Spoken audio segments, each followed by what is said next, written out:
اعوذ باللہ من الشیطان الرجیم، بسم اللہ الرحمن الرحیم۔ قال اللہ تعالی فی سورۃ الاسراء ای سورۃ بنی اسرائیل ان ھذا القرآن یہدی للتی ہی اقوم ویبشر المؤمنین الذین یعملون الصالحات ان لہم اجرا کبیرا۔ صدق اللہ العظیم۔ رب اشرح لی صدری ویسر لی امری واحلل عقدۃ من لسانی یفقہوا قولی، ربی یسر ولا تعسر وتمم بالخیر، آمین یا رب العالمین۔ لسان القرآن 2024 کورس کے 72ویں لیکچر میں آپ کی خدمت میں حاضر ہوں، اور آج کے لیکچر کے لیے میں نے آپ کے سامنے جو سورہ بنی اسرائیل کی آیت نمبر 9 تلاوت کی ہے۔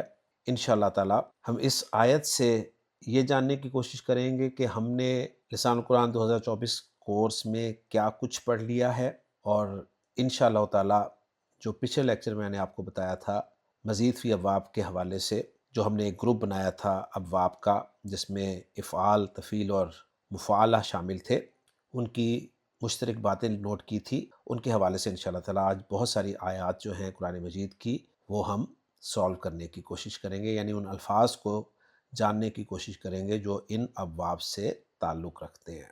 تو چلتے ہیں جی آیت کی طرف۔ میں جاننا چاہتا ہوں کہ اس آیت میں آپ کیا کچھ پڑھ چکے ہیں، تو دیکھتے ہیں جی۔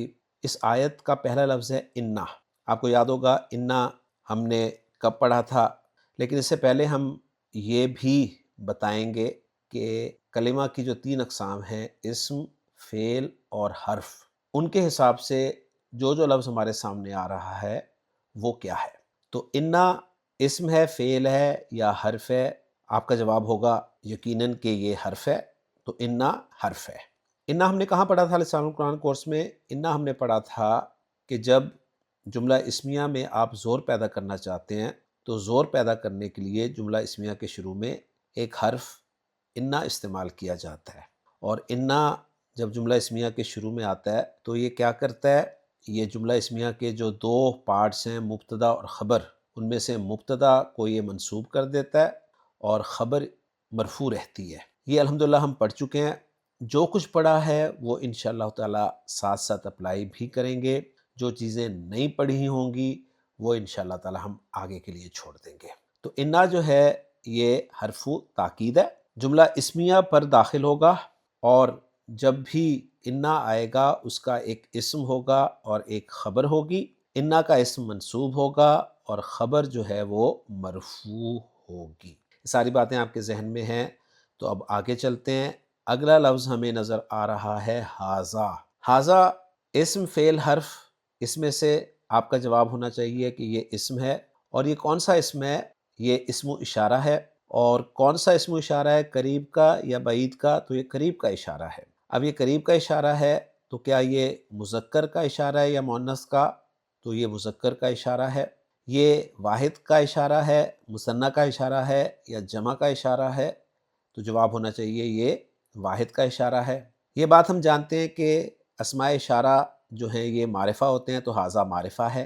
اب ھذا اسم و اشارہ کا اعراب ہم نے جاننے کی کوشش کرنی ہے کہ ھذا کا اعراب جو ہے یہ مرفوع ہے، منصوب ہے یا مجرور ہے۔ اب ھذا آپ کو یاد ہوگا ہم نے پڑھا تھا کہ واحد اور جمع کے جو اسماء اشارہ ہیں وہ مرفوع بھی ایسے ہی ہوتے ہیں، یعنی ایک ہی ہوتے ہیں، منصوب بھی ایک ہی ہوتے ہیں، مجرور بھی ایک ہی ہوتے ہیں، یعنی ان کی شکل مرفوع، منصوب اور مجرور تینوں صورتوں میں ایک جیسی ہی رہتی ہے۔ اب ہم نے پہچاننا ہے کہ یہ ھذا جو یہاں پر لگا ہوا ہے یہ مرفوع ہے، منصوب ہے یا مجرور ہے۔ تو اس کا جواب آپ کیسے دیں گے؟ اس کا جواب آپ دیں گے، ابھی ہم نے بات کی ہے کہ انا جملہ اسمیہ کے شروع میں آتا ہے، اور انا جملہ اسمیہ کے مبتدا کو منصوب کرتا ہے، تو فوراً آپ کے ذہن میں یہ بات آ جانی چاہیے کہ ھذا انا کا اسم ہے اور انا کا اسم منصوب ہوتا ہے، لہٰذا ھذا کو ہم یہاں منصوب مانیں گے۔ تو الحمدللہ دیکھیں جو آپ چیزیں ریوائز کرتے جا رہے ہیں آپ آگے بڑھتے جا رہے ہیں۔ تو الحمدللہ جی اس آیت کا دوسرا لفظ ہمارا سولو ہو گیا۔ اب چلتے ہیں جی ہم اگلے لفظ کی طرف، اور اگلا لفظ ہے القرآن۔ القرآن اسم، فعل، حرف میں سے اسم ہے۔ اسم کی موٹی علامت آپ کو اس کے شروع میں نظر آ رہی ہے۔ اب یہ اسم مذکر ہے کیونکہ مؤنث کی پکچر میں فٹ نہیں ہو رہا، یہ اسم واحد ہے کیونکہ مثنیٰ اور جمع سالم کی آوازیں اس میں نہیں آ رہی، معرفہ ہے کیونکہ شروع میں ال لگا ہوا ہے، اور واحد اسم ہم جانتے ہیں مرفوع، منصوب اور مجرور حرکت کے ساتھ پہچانا جاتا ہے۔ تو القرآن کے آخری حرف نون پر جو زبر لگی ہوئی ہے یہ ہمیں بتا رہی ہے کہ یہ اسم منصوب ہے۔ الحمدللہ ہم نے القرآن اسم کے بارے میں سب کچھ معلوم کر لیا۔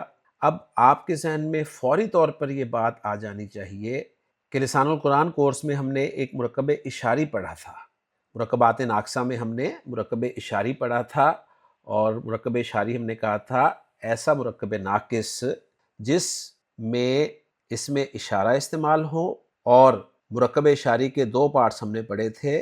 پہلا پارٹ تھا جی اسم و اشارہ، اور دوسرا پارٹ تھا مشارن الیہ، اور مشارن الیہ کے لیے ہم نے یہ جانا تھا کہ یہ ال والا اسم ہوتا ہے۔ تو دیکھیں حاذا کو ہم اسم اشارہ کہہ چکے ہیں، ہے ہی اسم اشارہ، اور القرآن کو ہم مشارن الیہ کہہ سکتے ہیں، اور بلکہ کہیں گے۔ اور ایک بات کنفرم کرنے کے لیے ہم یہ دیکھیں گے، ہم نے یہ بھی پڑھا تھا کہ مرکب اشاری میں اسم و اشارہ اور مشارن الیہ کے درمیان مطابقت ہوتی ہے، یعنی جنس، عدد، وسعت اور اعراب کے اعتبار سے یہ ایک جیسے ہوتے ہیں۔ تو دیکھیں حاذا معرفہ، القرآن بھی معرفہ، حاذا واحد، القرآن بھی واحد، حاذا مذکر، القرآن بھی مذکر۔ اب حاذا کو ہم نے منصوب کہا ہے نا انا کی وجہ سے، تو القرآن بھی دیکھیں آپ کو منصوب ہی نظر آ رہا ہے۔ تو گویا حاذا القرآن ایک مرکب ناقص، مرکب اشاری استعمال ہو رہا ہے۔ اور اب ہم یہ کہیں گے کہ انا حرف تاکید جو ہے اس کا اسم صرف حاذا نہیں ہے بلکہ حاذا القرآن ایک مرکب اشاری ہے۔ تو الحمدللہ جی یہ سارا کچھ ہم نے جان لیا۔ آگے چلیں، آگے ہمیں لفظ نظر آ رہا ہے یہدی۔ اب انا کا اسم جو ہے وہ ہم معلوم کر چکے ہیں جو کہ حاذا القرآن ہے۔ اب انا کی خبر کی باری ہے تو وہ ہمیں آگے ملے گی حاذا القرآن کے بعد۔ بلکہ آپ کو یاد ہوگا کہ جب ہم نے جملہ بنانے کی کوشش کی تھی تو میں نے آپ کو بتایا تھا کہ جملہ اسمیہ دو طریقے سے بنتا ہے اور جملہ فعلیہ ایک طریقے سے بنتا ہے۔ جملہ اسمیہ بنانے کے جو دو طریقے ہیں ان میں پہلا طریقہ ہے اسم پلس اسم، اور دوسرا طریقہ ہے اسم پلس فعل۔ تو یہاں پر وہ جو دوسرا طریقہ ہے نا اسم پلس فعل وہ استعمال ہو رہا ہے، یعنی انا کا اسم تو حاذا القرآن ہے اور انا کی خبر جو ہے وہ فعل یہدی آ رہی ہے۔ تو یہدی ہمارا اگلا لفظ ہے۔ یہدی یہ فعل ہے۔ اب مجھے بتائیے فعل یہ ماضی ہے یا مضارع ہے؟ تو آپ فوراً دیکھ لیں گے کہ اس کے شروع میں یا لگی ہوئی ہے جو کہ علامت مضارع ہے، تو یہ فعل مضارع ہے۔ علامت مضارع آپ کو نظر آ گئی، تو اس کے بعد آپ کو آگے ہا، دال اور یا تین حروف مادہ نظر آ رہے ہیں۔ اب صرف ایک کنفیوژن یا ایک پرابلم جو آپ کو ہو سکتی ہے وہ یہ ہے کہ فعل مضارع کا ہم نے جو بھی پہلا لفظ پڑھا ہے، ہم نے یہ پڑھا ہے کہ فعل مضارع کے آخری حرف پر پیش آتی ہے جب وہ مرفوع ہوتا ہے، زبر آتی ہے جب وہ منصوب ہوتا ہے، ساکن یا علامت جزم اس پر آتی ہے جب وہ مجزوم ہوتا ہے۔ یہ سب کچھ ہم پڑھ چکے ہیں۔ تو یہاں پر آپ یا پر جزم دیکھ کر فوراً کہہ سکتے ہیں کہ یہ فعل مضارع مجزوم ہے، لیکن ایسا نہیں ہے، یہ فعل مضارع مجزوم نہیں ہے بلکہ یہ فعل مضارع مرفوع ہی ہے۔ یہ مرفوع کیسے ہے؟ اب یہ وہ بات ہے جو انشاءاللہ تعالی ہم آگے جا کر پڑھیں گے، اس لیے اس کو ہم یہیں پر چھوڑ دیتے ہیں اور اپنے سفر کو آگے بڑھاتے ہیں۔ آگے ہمیں جو نظر آ رہا ہے وہ ہے للتی۔ للتی جو ہے یہ دو الفاظ کا مجموعہ ہے، ایک لام اور ایک التی۔ لام حرف ہے، التی اسم ہے۔ اب یہ لام کون سا حرف ہے؟ زیر والا لام ہم نے پڑھا ہوا ہے۔ زیر والا لام یا تو لام جارہ ہوتا ہے، یا پھر وہ لام کئی ہوتا ہے، یا پھر وہ لام امر ہوتا ہے۔ لام کئی اور لام امر جو ہیں وہ فعل مضارع کے پہلے آتے ہیں، اور لام جارہ جو ہے وہ اسم کے پہلے آتا ہے۔ تو جواب آپ کو مل گیا ہوگا کہ اس لام کے بعد اسم ہے تو یہ لام جو ہے یہ لام جارہ ہے۔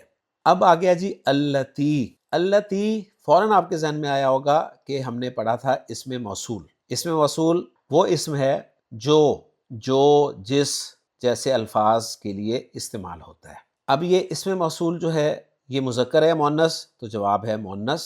یہ واحد ہے مثنیٰ ہے جمع، جواب ہے واحد۔ معرفہ نکرہ، جواب ہے معرفہ، کیونکہ معرفہ کی پوری لسٹ ہم نے پڑھی ہوئی ہے۔ مرفوع ہے، منصوب ہے یا مجرور ہے، تو آپ فوراً کہیں گے کہ لام جارہ کے بعد آ رہا ہے، تو لام جارہ کے بعد آنے والا اسم مجرور ہوتا ہے، تو یہ مجرور ہے۔ لیکن آپ کے ذہن میں یہ بھی ہونا چاہیے کہ اللتی جو ہے یہ مرفوع بھی ایسا ہی ہوتا ہے، منصوب بھی ایسا ہی ہوتا ہے، مجرور بھی ایسا ہی ہوتا ہے، لیکن اب کنفرم ہم کر دیں گے کہ یہ لام جارہ کے بعد آ رہا ہے تو یہ مجرور ہے۔ تو الحمدللہ جی یہ چیزیں ہمیں پتہ چل گئیں۔ اگلا لفظ ہے ہیا۔ فوراً آپ کے ذہن میں آیا ہوگا کہ ہیا تو ضمیر ہے، بالکل جی ضمیر ہے۔ تو ہم نے جو ضمائر پڑھے ہیں ان میں ہیا ایک ضمیر پڑھی تھی، اور یہ وہ ضمیر ہے جب ہم نے پہلی مرتبہ ضمائر کا چارٹ پڑھا تھا، مرفوع چارٹ۔ وہ چارٹ کیا تھا؟ وہ تھا جی ہوا، ہما، ہم، ہیا، ہما، ہننا، انتا، انتما، انتم، انتی، انتما، انتنا، انا، نحنو۔ تو ہیا جو ہے مرفوع ضمیر ہے، مذکر کی نہیں ہے، مؤنث کی ضمیر ہے، جمع مثنیٰ کی نہیں ہے، واحد ہے، معرفہ ہے کیونکہ ضمیریں ساری معرفہ ہوتی ہیں، اور اعراب ہم نے اس کا فائنل کر دیا کہ مرفوع ضمیر ہے۔ تو الحمدللہ جی یہ بھی ہمیں پڑھا ہوا مل گیا۔ اگلا لفظ ہے اقوامو۔ اب یہ لفظ اسم ہے، فعل ہے یا حرف ہے؟ تو یہ میں آپ کو بتا دیتا ہوں جی، یہ اقوامو جو ہے یہ اسم ہے۔ اب آپ کے ذہن میں فوراً آئے گا کہ اسم جو ہے یہ کون سا اسم ہے؟ تو یہ ہم آگے جا کے پڑھیں گے کہ یہ اسم التفضیل ہے، اور اسم التفضیل کیا ہوتا ہے اس کے بارے میں ہم سب آگے جا کے پڑھیں گے انشاءاللہ تعالیٰ، اس کو ابھی آپ یہیں پر چھوڑ دیں گے۔ اگلا لفظ واو ہے، یہ حرف ہے، اور کے لیے استعمال ہوتا ہے، اور اس کے بعد آگے ہے وہ لفظ جس کی پہچان کے لیے میں نے یہ ساری تمہید باندھی ہے، اور وہ ہے جی یبشرو۔ لیں جی اس لفظ کو آپ ہائی لائٹ کر لیں۔ میں بس اس آیت کے باقی الفاظ پر تیزی سے بات کر کے واپس اس لفظ کی طرف آؤں گا، اور یہیں سے ہم انشاءاللہ تعالیٰ اپنا کام شروع کر دیں گے۔ اگلا لفظ ہے جی المؤمنین۔ فوراً آپ پہچان لیں گے کہ اسم ہے، ال کے ساتھ استعمال ہوا ہے، اینا کی آواز آ رہی ہے، تو جمع سالم مذکر ہے، منصوب ہے یا مجرور ہے، دو جگہ پہ آپ پھنسے ہوں گے، تو اس کا بھی حل میں آپ کو بتا دیتا ہوں۔ اگر میں آپ کو کہہ دوں کہ یہ فعل کے بعد استعمال ہو رہا ہے بطور مفعول، تو آپ فوراً جواب دے دیں گے کہ یہ منصوب ہے، کیونکہ مفعول جو ہے وہ منصوب استعمال ہوتا ہے۔ تو الحمدللہ جی المؤمنین لفظ کے بارے میں بھی آپ کو پتہ چل گیا کہ معرفہ ہے، جمع ہے، اور جمع سالم ہے، مذکر ہے اور منصوب ہے۔ اگلا لفظ ہے الذین، اسم موصول ہے، پورا اسم موصول کا چارٹ آپ کے سامنے آ جانا چاہیے، جمع مذکر۔ اب الذین مرفوع بھی ایسا ہی ہوتا ہے، منصوب بھی ایسا ہی ہوتا ہے، مجرور بھی ایسا ہی ہوتا ہے۔ تو یہ اب آگے جا کے انشاءاللہ تعالیٰ آپ کو پتہ چلے گا کہ یہ یہاں پر مرفوع استعمال ہوا ہے، منصوب استعمال ہوا ہے یا مجرور استعمال ہوا ہے۔ اگلا لفظ ہے جی یعملون۔ یعملون فوراً پہچان لیں گے جی، یا علامت مضارع ہے، عین، میم، لام حروف مادہ ہیں، واو اور نون یہ جمع والا لفظ جو ہے اس کا پیٹرن ہے، یعنی یعملو سے جب ہم نے جمع کا لفظ بنایا تھا تو وہ بنا تھا یعملون، تو یہ فعل مضارع جمع مذکر غائب کا لفظ ہے۔ آگے ہے الصالحاتی۔ الصالحاتی آپ کو فوراً یاد آ جانا چاہیے کہ الصالحاتی جو ہے یہ الصالحہ کی جمع ہے، جمع سالم ہے، جمع سالم مؤنث ہے، اور آتی کی آواز ہم جانتے ہیں کہ منصوب یا مجرور ہوتی ہے۔ اور اگر میں آپ کو کہوں کہ یہ یعملون کے لیے مفعول بن رہا ہے تو آپ فوراً بتا دیں گے کہ یہ منصوب ہے۔ آگے آ گیا انا۔ اب آپ دیکھیں فوراً آپ کے ذہن میں آئے گا کہ شروع میں انا آیا تھا، اور ہم نے پڑھا تھا کہ انا جب جملے کے درمیان میں آتا ہے تو انا ہو جاتا ہے، تو یہ انا وہی ہے جو جملے کے درمیان میں آیا ہوا ہے۔ اگلا لفظ ہے جی لہم۔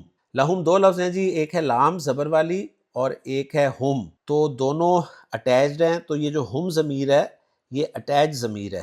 ایک ہم ڈی اٹیچ ضمیر تھی جو مرفوع تھی، اور ایک ہم اٹیچ ضمیر تھی جو منصوب تھی یا مجرور تھی، تو یہ ضمیر جو ہے اٹیچڈ ہے، تو یہ منصوب ہے یا مجرور ہے۔ اب اگر آپ نے لام کو پہچان لیا تو آپ فوراً بتا دیں گے کہ یہ ضمیر منصوب ہے یا مجرور ہے، تو یہ لام جو ہے زبر والا یہ لام جارہ ہے۔ آپ کہیں گے کہ سر لام جارہ تو زیر والا ہوتا ہے، تو آپ کے ذہن میں وہ پوائنٹ آ جانا چاہیے کہ ہم نے پڑھا تھا کہ لام جارہ جب ناؤن کے ساتھ استعمال ہوتا ہے تو زیر والا ہوتا ہے، اور جب پروناؤن کے ساتھ استعمال ہوتا ہے تو زبر والا ہوتا ہے۔ تو یہ لام جو ہے لام جارہ ہے، جس کے ساتھ مجرور ضمیر جو ہے جمع مذکر غائب کی وہ لگی ہوئی ہے۔ تو الحمدللہ یہ بھی پتہ چل گیا۔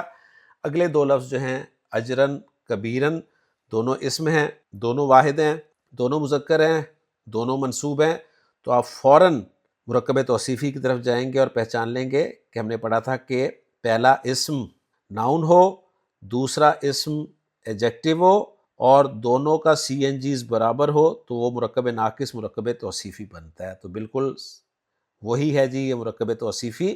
تو الحمدللہ جی پہلی آیت میں ہم نے جو کچھ معلوم تھا وہ سارا ریکال کر لیا، جو نہیں معلوم اس کو چھوڑ دیا، اور ایک امید بندی کہ انشاءاللہ تعالی ہمیں یہاں تک یہ کچھ معلوم ہو چکا ہے تو جو نہیں معلوم وہ بھی انشاءاللہ تعالی معلوم ہو جائے گا۔ لے جی اب ہم چلتے ہیں اپنے اصل سبق کی طرف، اور اس کے لیے لفظ ذہن میں رکھیں یا بالکل سامنے رکھیں، یبشرو۔ آپ کو یاد ہوگا کہ ہم نے پچھلے لیکچر میں مزید فی ابواب سلسلے کے 3 ابواب کا ایک گروپ بنا دیا تھا، جس گروپ میں افعال، تفعیل اور مفعلہ شامل تھے۔ میں نے کہا تھا کہ ان 3 بابوں کا ایک گروپ اس لیے ہے کہ ان میں کچھ باتیں مشترک ہیں، اور وہ مشترک باتیں کیا ہیں وہ بھی آپ ذہن میں تازہ کر لیجئے۔ نمبر 1، تینوں بابوں میں ایک ایک حرف زائد ہے، تینوں بابوں کی علامت مضارع پیش کے ساتھ ہے، تینوں بابوں کے ماضی میں عین کلمہ یعنی درمیان والا حرف زبر کے ساتھ ہے، اور مضارع کا عین کلمہ یعنی درمیان والا حرف زیر کے ساتھ ہے۔ یہاں تک الحمدللہ آپ کو سب کلیئر ہونا چاہیے۔ اب جو میں آپ کو بتانے لگا ہوں نا وہ بہت اہم بات ہے، وہ یہ ہے کہ قرآن مجید پڑھتے ہوئے جب بھی آپ کو علامت مضارع پیش کے ساتھ نظر آئے، علامت مضارع پیش کے ساتھ ہو، تو وہ لفظ جو ہے وہ ان 4 میں سے لازماً ایک ہوگا۔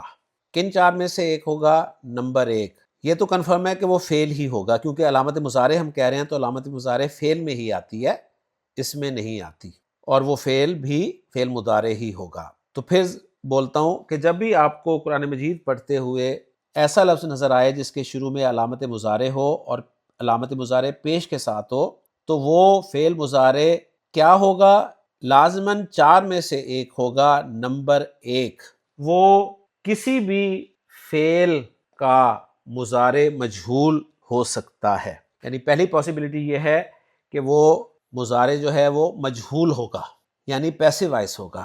دوسری پاسبلٹی ہے کہ وہ باب تفعیل کا لفظ ہوگا۔ تیسری پاسبلٹی ہے کہ وہ باب مفعلہ کا لفظ ہوگا۔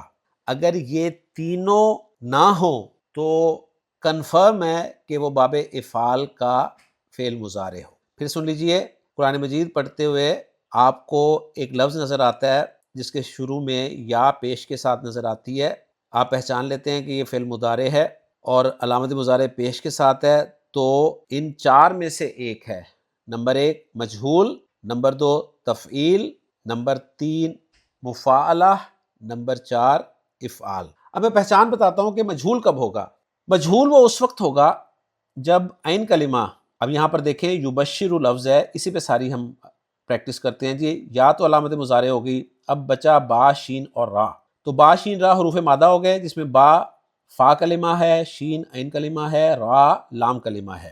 تو مجہول ہوگا وہ اس وقت جب عین کلمہ زبر کے ساتھ ہوگا۔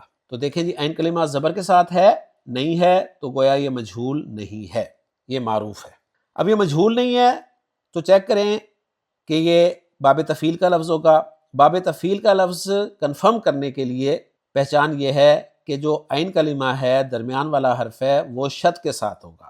تو یہاں پر آپ کو جواب مل گیا کہ یبشر جو ہے یہ باب تفعیل کا لفظ ہے۔ اگر یہ باب تفعیل کا لفظ نہ ثابت ہوتا تو پھر ہم آگے چلتے، اگر وہ بھی ثابت نہ ہوتا تو پھر ہم کنفرم کر دیتے کہ یہ باب افعال کا لفظ ہے۔ اگر یہ باب تفعیل نہ ہوتا تو پھر یہ باب مفعلہ کا لفظ ہوتا، اور باب مفعلہ پہچاننے کی علامت یہ ہے کہ فا اور عین کلمہ کے درمیان میں آپ کو الف نظر آ جاتا۔ تو وہ تیسری پہچان بھی میں نے آپ کو بتا دی ہے، جو انشاءاللہ تعالی ہم آگے الفاظ میں اپلائی کریں گے۔ تو یبشرو قرآن مجید کی اس آیت میں آپ کو لفظ ملا، آپ نے فوراً پہچان لیا کہ یہ باب تفعیل کا فعل مضارع ہے، اور علامت مضارع کے بعد جب 3 حروف مادہ ہی آپ کو ملیں تو ظاہر بات ہے وہ پہلا ہی لفظ ہوتا ہے، تو یہ واحد مذکر غائب کا صیغہ ہے۔ حروف مادہ آپ کو مل چکے ہیں با شین را، اور اگر میں آپ کو یہ کہوں کہ با شین را کو باب تفعیل میں استعمال کر کے ماضی مضارع بنائیں تو آپ فوراً بنا دیں گے بشرا یبشرو، اور اس کا مصدر بھی آپ بنا لیں گے تبشیر۔ تو تبشیر اس کا مصدر ہے، اور تبشیر کے معنی ہم ڈکشنری میں دیکھیں گے تو ہمیں ڈکشنری میں انشاءاللہ تعالیٰ اس کے معنی بھی مل جائیں گے۔ معنی اس کے ہوں گے خوشخبری دینا۔ تو خان صاحب کی ڈکشنری بھی ساتھ ساتھ ہم نے کنسلٹ کرنی ہے۔ خان صاحب کی ڈکشنری دیکھیں، آپ کو مل رہا ہے با شین را حروف مادہ کے تحت باب تفعیل میں بشرا یبشرو تبشیرن، یعنی مصدر کو منصوب بولا اور لکھا جاتا ہے اور آگے اس کے معنی لکھے گئے ہیں۔ تو یبشرو یہ باب تفعیل کا فعل مضارع واحد مذکر غائب کا صیغہ ہے۔ تو الحمدللہ آپ نے یہ لفظ پہچان لیا۔ اب اگر آپ نے یہ پہچان لیا ہے تو اب میں آپ کو مزید پریکٹس کرواتا ہوں جی، اور اب اس طرح ایک ایک لفظ پہ بات نہیں کریں گے، ہم صرف ہائی لائٹڈ لفظ کو پہچاننے کی کوشش کریں گے۔ تو دوسرا ٹیکسٹ آپ دیکھ رہے ہیں، اللہ تعالیٰ نے فرمایا مثل الذین ینفقون اموالہم فی سبیل اللہ۔ اب یہاں پر میں ینفقون کو ہائی لائٹ کر رہا ہوں اور پہچان کروانے کی کوشش کر رہا ہوں۔ تو ینفقون لفظ آپ کے سامنے آ گیا جی، آپ نے نوٹ کیا علامت مضارع یا سے یہ لفظ شروع ہو رہا ہے اور علامت مضارع پیش والی ہے، تو فوراً آپ کے ذہن میں وہ پکچر آ جانی چاہیے کہ 4 میں سے ایک ہے، یا تو یہ مجہول ہے، مجہول نہیں ہے تو باب تفعیل کا لفظ ہے، باب تفعیل کا لفظ نہیں ہے تو باب مفعلہ کا لفظ ہے، اگر یہ تینوں نہیں ہے تو کنفرم باب افعال ہے۔ تو یا علامت مضارع ہوگی، اور آپ جانتے ہیں کہ ینفقونا اونا کی آواز آ رہی ہے، تو یہ آپ کو پتہ ہے کہ فعل مضارع میں اونا کی آواز جو ہے یہ جمع مذکر لفظ کے آخر میں آتی ہے، اور یا کے ساتھ جب اونا کی آواز آتی ہے تو جمع مذکر غائب کا صیغہ ہوتا ہے، تو ہم اونا کو نکال دیتے ہیں، باقی جو بچا نون فا قاف یہ ہمیں حروف مادہ مل گئے۔ اب ہم ٹیسٹ کریں گے کیا یہ مجہول ہے، تو نون فا قاف میں عین کلمہ زبر والا نہیں ہے تو یہ مجہول نہیں ہے۔ یہ باب تفعیل ہوتا اگر عین کلمہ پر شد ہوتی، جس طرح یبشرو میں تھی، شد نہیں ہے تو یہ باب تفعیل بھی نہیں ہے۔ نون اور فا کے درمیان میں الف نظر آتا تو ہم کہتے ہیں یہ باب مفعلہ ہے، یہ باب مفعلہ بھی نہیں ہے۔ اب جب یہ 3 نہیں ہے تو کنفرم ہو گیا کہ یہ باب افعال کا لفظ ہے۔ تو نون فا قاف حروف مادہ کو جب ہم باب افعال میں استعمال کریں گے تو ماضی مضارع بنے گا انفق ینفقو، مصدر اس کا بنے گا انفاقن، اور معنی اس کے خرچ کرنا، اور باب افعال کی پریکٹس میں ہم اس لفظ کو دیکھ چکے ہیں، اور ینفقون کا ترجمہ آپ اب آسانی سے کر سکتے ہیں، وہ خرچ کرتے ہیں یا کریں گے۔ تو الحمدللہ جی آپ نے ینفقون لفظ کو پہچان لیا۔ آیت میں آگے چلتے ہیں، کمثل حبۃ انبتت سبع سنابل فی کل سنبلۃ مئۃ حبۃ واللہ یضاعف لمن یشاء واللہ واسع علیم۔ اب یہاں سے میں لفظ آپ کو دے رہا ہوں جی یضاعف، اب اس پہ ہم ورکنگ کرتے ہیں۔ یضاعف علامت مضارع پیش کے ساتھ ہمیں لفظ مل گیا، تو فوراً یہ پکچر آپ کے ذہن میں آ جانی چاہیے، آخری حرف پر پیش ہے تو گویا پہلا لفظ ہے، تو ضاد عین اور فا حروف مادہ مل گئے۔ اب یہ مجہول ہے یا نہیں، عین کلمہ زبر والا نہیں ہے تو مجہول نہیں ہے۔ یہ باب تفعیل ہے یا نہیں، عین کلمہ شد والا نہیں ہے تو باب تفعیل بھی نہیں ہے۔ کیا یہ باب مفعلہ ہے؟ فا اور عین کلمہ کے درمیان الف نظر آنا چاہیے، تو بالکل جی یہ دیکھیں آپ کو الف نظر آ رہا ہے، آپ کہیں گے کہاں الف ہے؟ تو یہ جو کھڑی زبر آپ کو نظر آ رہی ہے یہ کیا ہے؟ آپ نے سال قرآن کورس میں پڑھا تھا کھڑی زبر از ایکول ٹو زبر پلس الف، تو یہ کھڑی زبر جو ہے یہ زبر پلس الف ہے، تو گویا ضاد پہ زبر ہے، اس کے بعد ایک الف ہے، اور قرآن مجید میں زبر الف کو عام طور پہ کھڑی زبر کے ساتھ لکھا جاتا ہے۔ اگر سعودیہ کا مصحف ہوتا تو باقاعدہ آپ کو زبر الف دونوں اکٹھے لکھے ہوئے ملتے، جیسا کہ آپ سکرین پہ دیکھ رہے ہیں۔ تو کنفرم ہو گیا جی یہ باب مفعلہ کا لفظ ہے، کیونکہ فا اور عین کلمہ کے درمیان ہمیں ایک الف نظر آ گیا۔ ساتھ ہی آپ نے صیغہ بھی پہچان لیا کہ یہ واحد مذکر غائب کا صیغہ ہے۔ تو امید کرتا ہوں کہ آپ کو اب مزہ آ رہا ہوگا، اب کم از کم آپ ان تینوں بابوں کو پڑھنے کے بعد الفاظ پہچاننے کے قابل ہو رہے ہیں۔ مزید آگے چلتے ہیں جی، اگلی آیت ہے الذین ینفقون اموالہم فی سبیل اللہ۔ اب یہاں تک ینفقون ہم کور کر چکے ہیں، آگے دیکھیں ثم لا یتبعون ما انفقوا منا ولا اذى۔ لہم اجرہم عند ربہم ولا خوف علیہم ولا ہم یحزنون۔ تو سب سے پہلے یحزنون کو دیکھ لیں جی، یہ ہمارا ریکوائرڈ لفظ نہیں ہے کیونکہ علامت مضارع یا تو ہے لیکن وہ پیش والی نہیں ہے، تو اب ہم اس کو چھوڑ رہے ہیں اور آ رہے ہیں پیچھے یتبعون لفظ کی طرف۔ تو یتبعون علامت مضارع یا پیش کے ساتھ، اونا نکال دیں، تا با عین تین حروف مادہ مل کے، یہ مجھول ہے نہیں کیونکہ عین کلمہ یعنی با پہ زبر نہیں ہے، یہ تفعیل نہیں ہے کیونکہ با پر شد نہیں ہے، یہ مفعلہ نہیں ہے کیونکہ تا اور با کے درمیان الف نہیں ہے۔ جب یہ تینوں نہیں ہیں تو یہ باب فعل ہے، یعنی تا با عین باب فعل، اتبع یتبع اتباعن۔ خان صاحب کی ڈکشنری میں آپ کو اس کے بارے میں سب ڈیٹیل مل جائے گی انشاءاللہ تعالی۔ آگے چلیں جی، کذالک یبین اللہ لکم آیاتہ لعلکم تعقلون۔ یبین لفظ پر فوکس کریں جی، علامت مضارع پیش کے ساتھ، یہ مجھول ہوگا اگر یا زبر کے ساتھ ہے، نہیں ہے مجھول نہیں ہے۔ یہ باب تفعیل کا لفظ ہے، اگر یا پر شد ہے تو بالکل جی یا پر شد ہے تو باب تفعیل کا ہی لفظ ہے۔ تو با یا نون حروف مادہ، باب تفعیل، بینا یبین تبیینا، ڈکشنری آپ کو اس کے معنی بتا دے گی۔ آگے چلیں، والذی یصورکم فی الارحام کیف یشاء۔ یصور علامت مضارع پیش کے ساتھ نظر آ گئی، صاد، واو اور را حروف مادہ، یہ مجھول ہوگا اگر واو پر زبر ہو، نہیں ہے مجھول نہیں ہے۔ یہ باب تفعیل کا لفظ ہے، اگر واو پہ شد ہے، واو پہ شد ہے تو باب تفعیل کا لفظ ہے۔ صاد واو را باب تفعیل، صورا یصور تصویراً، ڈکشنری میں اس کے معنی آپ دیکھ رہے ہیں، ساتھ ہی آپ صیغہ بھی پہچان رہے ہیں، واحد مذکر غائب کا صیغہ ہے۔ آگے چلیں، وَلَا تَحْسَبَنَّ الَّذِينَ قُتِلُوا فِي سَبِيلِ اللَّهِ أَمْوَاتًا بَلْ أَحْيَاءٌ عِندَ رَبِّهِمْ يُرْزَقُونَ۔ لے جی، یرزقون لفظ پر غور کریں، علامت مضارع پیش کے ساتھ ہے، اونا کی آواز آ رہی ہے، اونا نکال دیں، را زا قاف تین حروف مادہ مل گئے، یہ مجھول ہے اگر عین کلمہ یعنی زا پہ زبر ہے، تو عین کلمہ زا پہ زبر ہے لہٰذا رزلٹ نکلا یہ مجھول ہے۔ اب یہ کس باب کا مجھول ہے؟ اگر زبر کے ساتھ ساتھ شد بھی ہوتی تو باب تفعیل کا مجھول ہوتا، اگر را اور زا کے درمیان الف ہوتی تو یہ باب مفعلہ کا مجھول ہوتا۔ اب دو صورتیں رہ گئی ہیں جی، یا تو یہ باب فعل کا مجھول ہے یا پھر ثلاثی مجرد کا مجھول ہے، جو کچھ ہم نے پڑھا ہے اس کے حساب سے۔ ثلاثی مجرد میں را زا قاف حروف مادہ کو دیکھیں تو رضا کا یرزقو باب نون سے استعمال ہوتا ہے جس کے معنی ہوتے ہیں عطا کرنا، رزق دینا، اور ثلاثی مجرد میں رزق دینا ایک متعدی فعل ہے اور اس سے مجھول بن سکتا ہے، لہٰذا کنفرم ہو گیا کہ یہ ثلاثی مجرد باب نون کا ہی مجھول ہے۔ باقی اس کے بارے میں انشاءاللہ تعالیٰ آہستہ آہستہ آپ کو چیزیں پتہ چلیں گی۔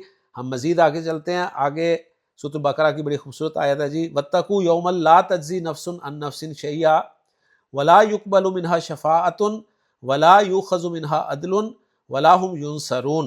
لیں جی، تین لفظ اس آیت میں ہم پہچاننے کی کوشش کریں گے، ایک ہے یقبلو، ایک ہے یؤخذو، ایک ہے ینصرون، کیونکہ تینوں جگہ پر علامت مضارع پیش کے ساتھ نظر آ رہی ہے۔ پہلا لفظ یقبلو، یہ مجھول ہوگا اگر عین کلمہ زبر کے ساتھ ہو، تو قاف با لام میں عین کلمہ یعنی با زبر کے ساتھ ہے تو یہ مجھول ہے، مجھول آپ نے پہچان لیا الحمدللہ۔ آگے چلیں، یؤخذو، حمزہ خازال روٹ لیٹرز حروف مادہ، عین کلمہ زبر کے ساتھ ہے تو یہ بھی مجھول کنفرم ہو گیا۔ ینصرونا، اونا نکال دیں، ینصرو بچا، نون صاد را حروف مادہ، عین کلمہ یعنی صاد زبر کے ساتھ ہے تو کنفرم ہو گیا کہ یہ مجھول ہے۔ باقی یقبلو یہ بھی ثلاثی مجرد کا مجھول ہے، یؤخذو یہ بھی ثلاثی مجرد کا مجھول ہے، ینصرو یہ بھی ثلاثی مجرد کا ہی مجھول ہے۔ مزید انشاءاللہ تعالیٰ آپ کو پتہ چلے گا۔